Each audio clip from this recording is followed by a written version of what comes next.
ऊपर गहरे समुद्र में दोस्तों, उसके प्राचीन सपनों से भरे हुए अनावश्यक नींद में क्रैकन सो रहा है। Alfred Lord Tennyson. हाँ, बिल्कुल सही है।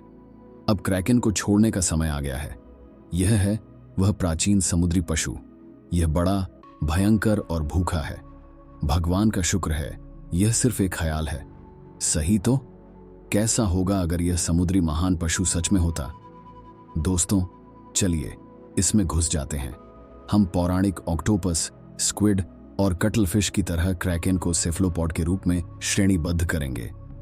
सेफलोपॉड्स के कोमल शरीर होते हैं दोस्तों, इसलिए उनमें कोई हड्डी नहीं होती जो फसाइल बन जाए।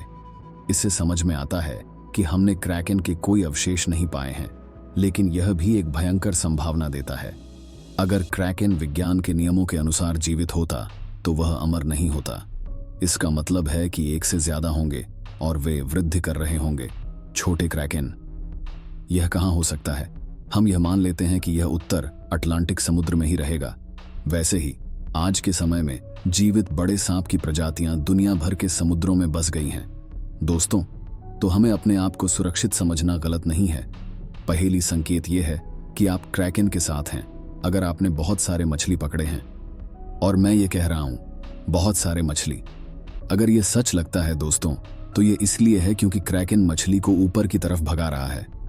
और ये एक अनावरण है असवारे सेलरों के लिए। बड़े सांप गंभीरता से गहरे पानी में स्थिर रहते हैं। जब मछली डैंगल होने वाले पंखुड़ों के पास पहुंचती है तो उसे सांप के चंचल में खींच लिया जाता है और यह सक्शन कप्स के साथ भागती मछली को पकड़ लेते हैं। हम ये मान सकते हैं कि क्रैकन भी कुछ इस तरह से शिकार करता है। लेकिन दोस्तों, मछली उसके खाने का हिस्सा नहीं है। उसका मकसद है आपकी क्रू और आपकी नौकों को।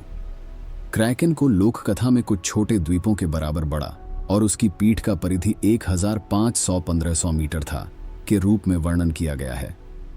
इसका भी कहा गया है कि दोस्तों, क्रैकन अपने पंखुड़ों से बड़े जहाज को पूरा पानी में खींच सकता था। इसके लिए उसे कितना बल होना चाहिए था?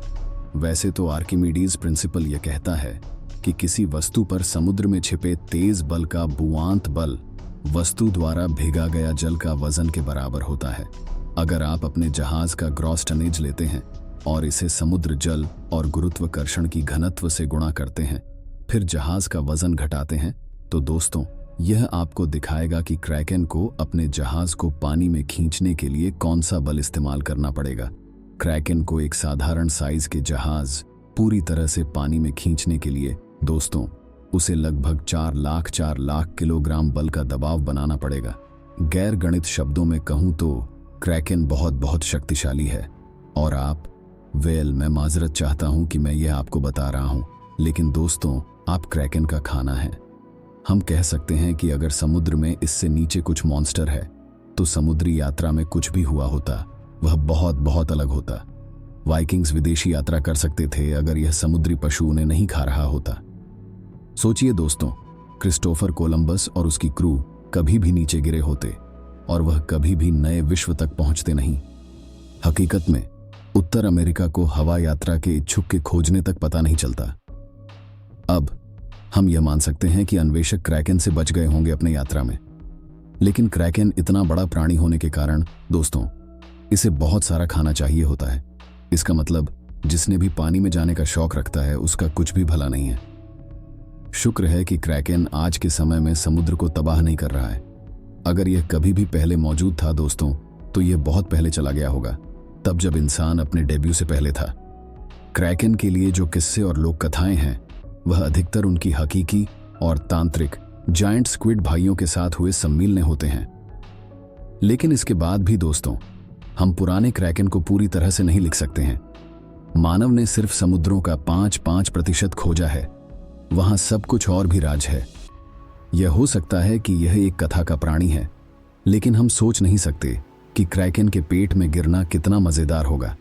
अगर कोई और असली समुद्री प्राणी आपको अपना भोजन बनाने का फैसला करे, कैसा होगा अगर आप एक व्हेल के पेट में समा जाते हैं